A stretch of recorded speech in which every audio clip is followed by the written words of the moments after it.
Hello, David. Good morning, Blowy. How you doing? Good. So, first of all, let me just tell you where I am. I'm at Brighton Beach at the famous beach huts, which, you've probably seen photos of. Like here, I see you've got the Aussie one, all different colours, beautiful. The weather's not the best today, but look, and look, you can see the city over there, which is pretty cool. So, No, I'm at a little stream. I'm on a bridge above a little stream. I'm probably 7 meters up in the air. And a little stream below, so I'm going to walk along the edge of the stream. Well, it's a road that follows the stream. I haven't walked along here before, so. Yep. Well, we're definitely at different locations, which is good. That's right. The weather here is not so good either, so. I did have an umbrella out, but I just put it away in the car, but I think it will be okay for the next 30 minutes or so. Yeah. So, what do you want to talk about today, David? Rollerblading, Blowy. We're going to talk about rollerblading today. Yes, my favourite. Do you remember the first time you saw a pair of rollerblades? I do actually. Well, my first time, because we're quite old. 42. I'm 40, and the first time I actually saw rollerblades was the first time they actually would have come into Australia. So it's when they first came out. I remember I was having a picnic at the Botanical Gardens in Brisbane, the one in Mount Coot-tha, and we were just sitting there. And I saw this couple rollerblade past, and it just looked so smooth and amazing. I was just mesmerised, and I was like, wow, I've got to have a go of that. That just looks like so much fun. Yeah. And it just got me instantly. Like, I was intrigued. I was like, I really need to do this. And then I forgot about it for a while. And let's talk about the time that you saw it, because then that's when it came back to me the next time. Okay, yeah, the first time I remember seeing it, it was the same night actually that Vanilla Ice was performing in Brisbane. Because I remember we walked past Festival Hall and Vanilla Ice was performing, and then we walked through the so I'm guessing it was 91. 91? Yeah. And then we walked through the Brisbane City, the Queen Street Mall. I remember seeing 2 or 3 people on rollerblades, like going downhill. There was a little rotunda at the time, I think, with little steps, and I remember seeing them jump up there and jump off the end. I said, wow. It looks kind of badass, but it also looks cool and lots of fun. Yeah, just have wheels on your feet. Like, there was something, we'd done roller skating before. Hey, Blow, just wait. There's all these plums on the ground here. They must have fallen off. They smell quite good. I'm not going to eat them because they're but they smell quite good. You're not going to eat them? Nah. Some plums here you can eat and some you can't. Some you can't. And I'll also just show you a lovely hydrangea as well. It's not an umeboshi. Umeboshi. Oh, it looks a bit the same colour, some of them. Anyway, so yeah, I just remember, and then I think I saw maybe 10 minutes later, I saw them all sitting down with cops kind of talking to them. So the cops must have told them to take their skates off. Oh really? Yeah, that's because the cops didn't know what to do, did they? They'd like, it was this new thing for them. It's like, well, are they allowed? Are they not allowed? It's kind of, there was no law. But because before that, as I was saying, there was only roller skates, which we'd done lots of times at the roller rink, but you wouldn't often see roller skates outside of the roller rink because they can't really go on like this type of concrete. So it was kind of this new thing, which was like out in the streets, and it's like, wow, this is amazing. They definitely had a fresh, dynamic kind of feel about them as well. Yeah. it was like a very new contemporary kind of yeah, dynamic there. And what we thought about first was just skating along the path. That's what we were actually thinking of. There was nothing developed like there is now. And then the next time, our friends Snaz and Joel, they So this is the first time we tried on rollerblades, isn't it? yeah, they got some for Christmas, and we went around their house and they're like, oh, look what we got for Christmas. They got these Malibus. Now they got the Malibus had 3 types at this point. So just to be clear as well, Malibus were like the cheap range from Kmart. They were the affordable range. And they were really like the only, like Kmart was the only shop that we really had access to at this point. Like we didn't really know much where we'd get any other skates. Over in, like, there were other skates available, but we didn't know really at this stage. Because that Kmart always stocked with Malibus. And so there were 3 types of Malibus. There was the one with the 1 buckle, which were the best. They were the top of the range. Then there was one which were lace up. And then there was another one which had a soft cuff, which was made of like leather, like a traditional roller skate. And I don't really remember that third one. well, I do, because there's a reason why you don't remember. Now, so we had to go on Aaron and Joel's skates, and we were just hooked. We're like, mate, this is amazing. We had to go on their veranda, remember? Yeah, so they had like a little veranda where we were rolling around, and we were hooked. We were like, we need a pair. So it was Christmas time, and it was Christmas Day that we actually. well, Christmas Day, wasn't it? Yeah. Christmas Day 1991. Yeah, and we're like, I didn't have any money, and I don't know what your circumstance was, but... Well, I can't imagine having any money when I was that age. I think I was on $2 pocket money a week or something, I think. Yeah, and I was on $1 pocket money a week, because I wasn't of age yet. So what happened was I had to go a year without pocket money. Yeah. First of all, I was only going to be allowed, I had $50 access. I had $50 somehow. And so the skates were, the ones that had the leather cuff were $50. The ones that were lace-up ones were $100. And the ones with the buckle were $150. So they were totally out. That's how I remember it, except for the leather cuff ones that I don't remember, and there's a reason for that apparently. Exactly, and I'm like, I only had $50, so I thought, shit, I'm gonna have to get these shit ones that, like, with a leather leather. And I'm like, oh, I really don't want it, but it's all I can get. And Mum said to me, Joel, do you a deal. You can have no pocket money for the next year, and I'll put in the extra $50. And so then I was able to get the same skates as Dave. So, and I got the blue ones and you got the yellow ones, didn't you? Yep. Yeah. And yeah, so I had no pocket money for a year, but I was able to get a decent pair of skates. And I believe that decision was the best decision I ever made. Really? Yeah, because I reckon if I would have got the shit ones, then I probably wouldn't be skating at the moment. Because you would have lost interest because they just... Yeah, exactly. Yeah. So what's the reason I don't remember the leather ones? Well, because you didn't have to face that that decision. You just knew you were getting the expensive ones because you had access to $100. Did I? Okay. Yeah. But okay. Yeah, I remember the kids ones.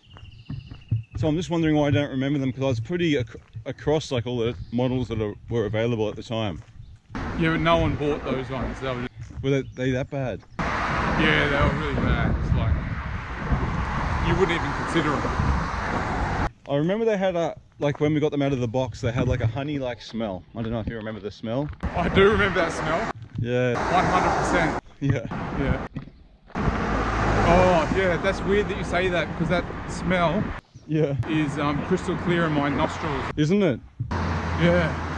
And that's weird because I don't think I've smelled that smell No. since. And they reckon that the sense of smell is one thing that goes from your memory to something that disappears quick, but I don't believe that. No. Because I remember that clearly, that smell. So anyway, that's quite interesting. Good memory on the smell there. Yeah, and I remember this is at the same time that Mum and Dad separated, because for the first month or so after the separation, Dad was staying with a friend who was kind of like maybe 2 or 3 kilometers down the road. Yeah. And I just remembered, oh, when we go to see Dad, we can ride our rollerblades there. And look, I was studying the terrain, I remember. So this must have been before we actually got them. Because I remember studying the terrain as, oh yeah, there's a nice little transition here. I can kind of maybe get a little bit of speed and maybe get a little bit of air off here. Yeah. Well, I remember another early rollerblading skate place that we went to was near Aaron and Joel's house. The people they had this old skate rink which had been knocked down. Just wait one sec, Joe. Yeah. Just going past all these, there's all these bamboo shoots popping up, and it's a good opportunity for me to plug my other video. Jose Mas.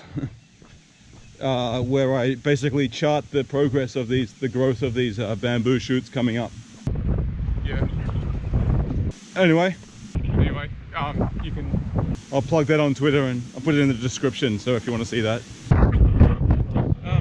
Yeah. So there was a knockdown skating rink, and the best thing about this skating rink was, A, the cement was really smooth and nice, but B, it had little berms on the edges of all the skating rink, like up in the ends anyway, in the corners, and it was like a little ramp. And this was the first place that we kind of realized that you could use these things to do a few tricks. And from memory as well, it was a really nice smooth transition as well. It wasn't jarring at all. No, it wasn't that high, but it was probably about knee height. Really? I remember it being about shoulder height. Yeah, I remember it being knee height, but let's meet in the middle and say it was waist height then. Yeah, we'll have to ask Aaron and Joel. I'm thinking knee height as me as an adult. So you're thinking shoulder height as a kid, which means... Yeah, no, I remember much higher than knee height. Yeah. But then again, I don't know if you do this, but I sometimes go back and on YouTube check out old songs that I remember listening to in my childhood years, and they don't sound anywhere as impressive as I remember them in my head. Yeah. One that comes to mind to me, do you remember the song "You Can Ring My Bell" by Colette? Yeah. Well, I remember that singing really full, but I listened to it online and it just sounded very empty. It didn't sound like as satisfying as I remembered it. Memories are preserved. Yeah.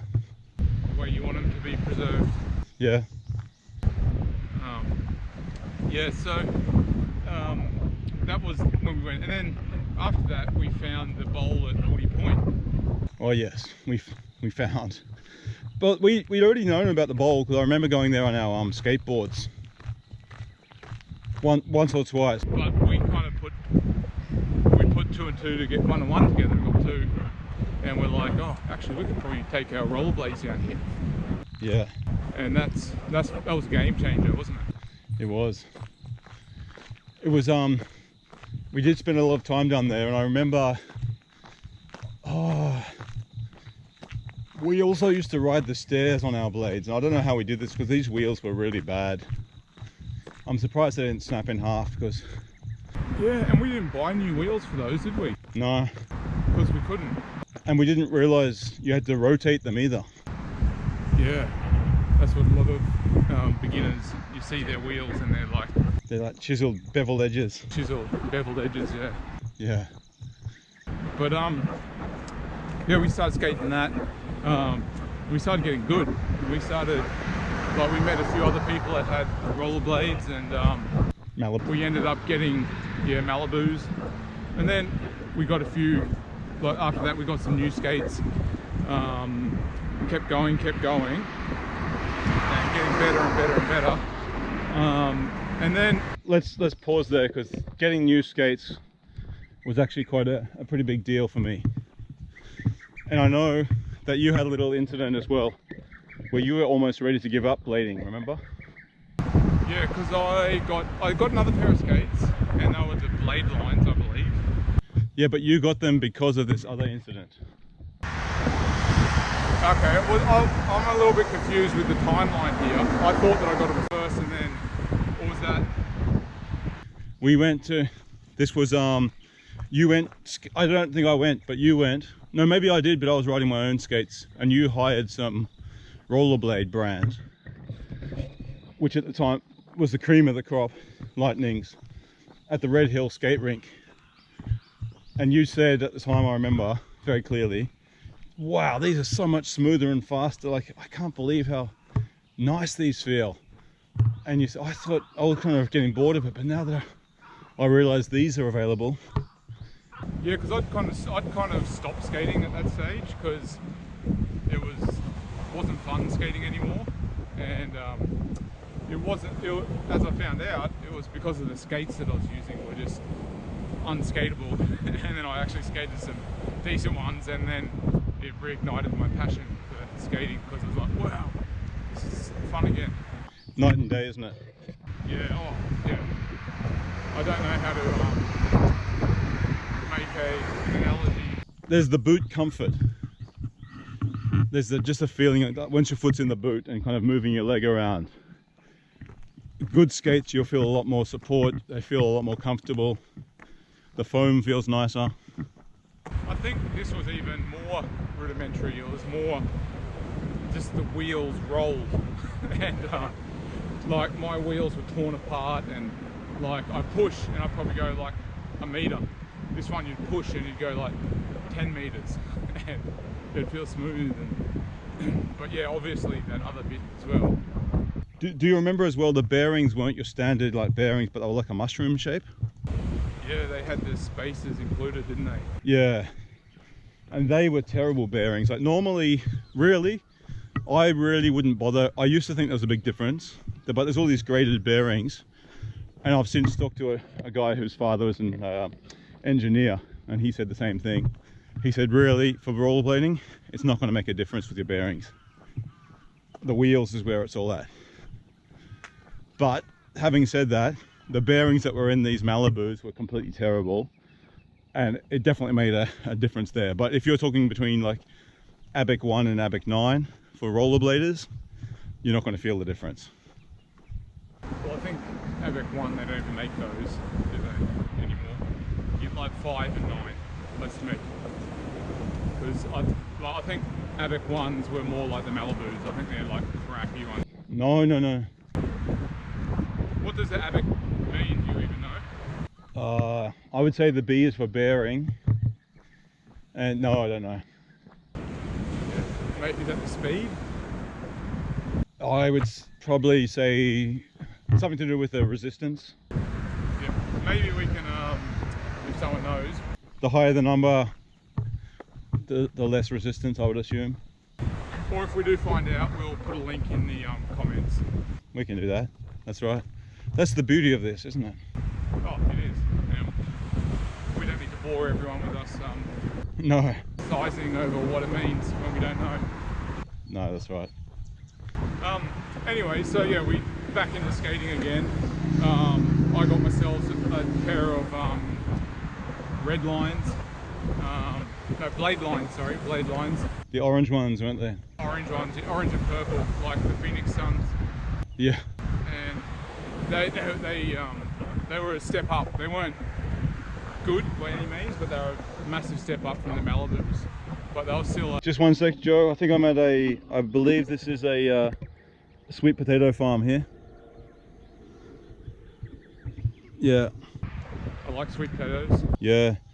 So that what they do here, they roll these mounds up and cover them with black plastic, and then they pierce them and put the plants through. And I saw last week someone was planting them, but these ones look pretty well established. Do you know what I like doing with sweet potatoes is you wrap them up in alfoil and put them in the fire, in the coals, leave them in there for an hour or so. Amazing, amazing.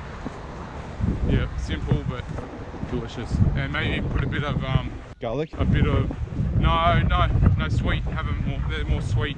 So it's like a dessert, but a natural dessert. And you can put a bit of like Cinnamon? coconut oil or butter or some Nuttalex or whatever you want on it. Yeah. Back to blading. Back to blading. We got our new skates, and I remember loving it as well. It was just, from the moment you push off, the ride was so much smoother and more comfortable. What were you on? I was on Lightnings, lace up Lightnings. Oh, you had lightning. What colour? They were kind of like teal and purple. Okay. Where'd you get them from? Skate bins? No, David Jones department store. Oh, that's right. They sold them at David Jones, didn't they?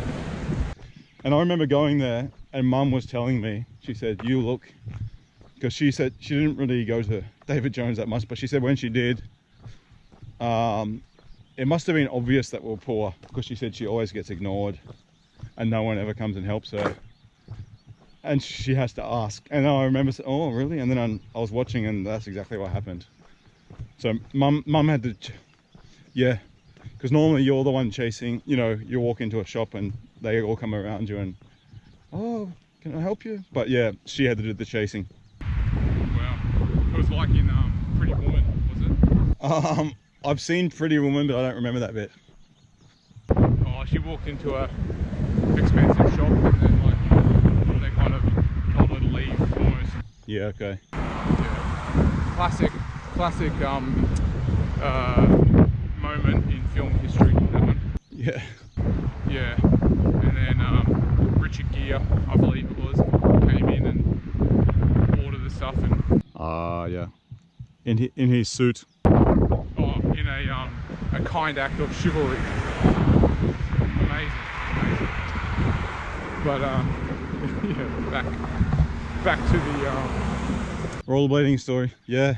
yeah, it's a long story, but I don't know which bits to skip along. And but let's just skip forward a few years. We kept doing it, and we were doing it like pretty seriously at this stage, weren't we? Oh, absolutely. We'd bought lots and lots of pairs of skates by then. All of our pocket money, we got part-time jobs just to buy skates, and that's what we'd spend our money on. And we'd take them everywhere. You know, like wherever we went on holiday, our skates were the first thing in our bags. Like, Can't imagine going anywhere without our skates. oh, it's a non-negotiable. Like, you wouldn't even think it's like you'd pack skates and then you'd forget to bring any clothes or your toothbrush. Like, skates are. I'd have nightmares that I forgot my skates when I was going. Or you only brought one skate. Oh, one skate. Oh, yeah. But it was definitely, like, one thing I noticed as well was just how I started looking at the terrain differently, the streets.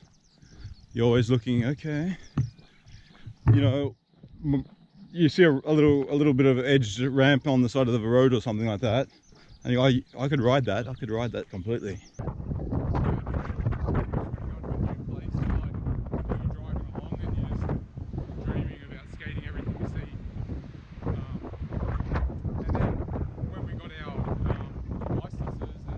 Hey, let's stop there because we've gone forward a long way.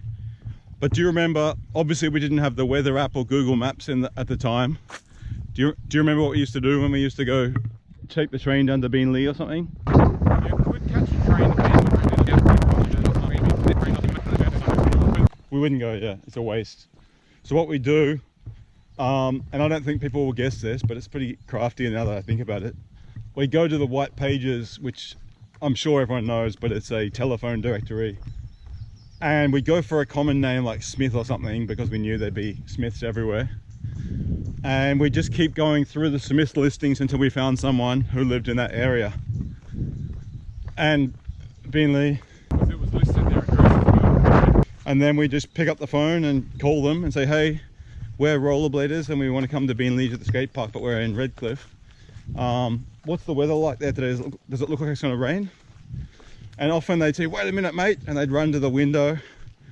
And they go, nah, I can't see any clouds, looking pretty good. It depends who it calls. Do you remember as well, we went down to the CES, which was the Commonwealth Employment Service, now known as Centrelink, or the Dole office, and we were still at school and everything, and we were saying, hey, we'd like to get some sponsorships, how would we do that? And these people were clearly out of their depth, because they'd helped people get apprenticeships as boiler makers or whatever, or carpenters, but they didn't have 16-year-old kids who were still at school looking to get some Coca-Cola sponsor. I remember thinking it'd be great if Coca-Cola sponsored us. Because they used to be a big sponsor of rollerblading back in the day. And they had that ad, remember? Everyone's free to feel good. Yeah.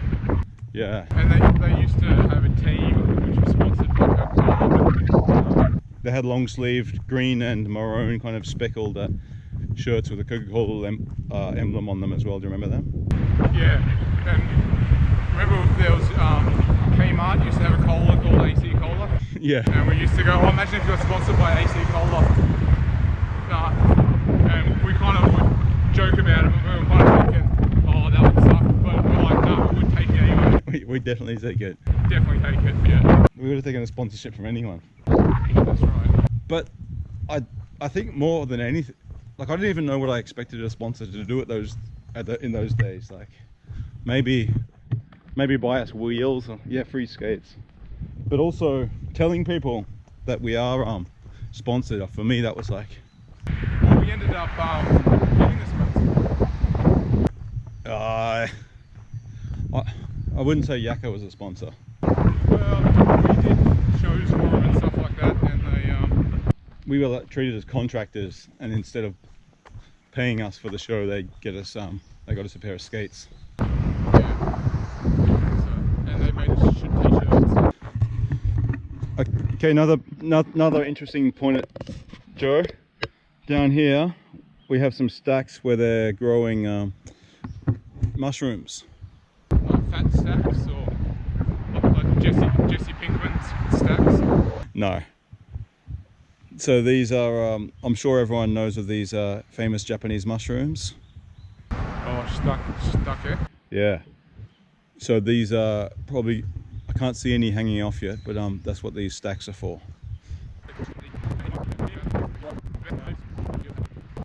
But I actually think we may be able to make the case that we were professional skaters, because we did get paid in cash to skate twice. Do you know what I'm talking about? Are we talking about D-Bay? No. Well, that was skates, which is kind of payment in a kind, but this is when we actually, our main activity was skating in front of a camera. Yeah, I do remember. Are you talking about the when we were talent scouted? Yeah, but we'll save that story for another episode. But basically, we appeared in a television commercial on rollerblades after successfully auditioning. That's right. I don't know if we really have time, but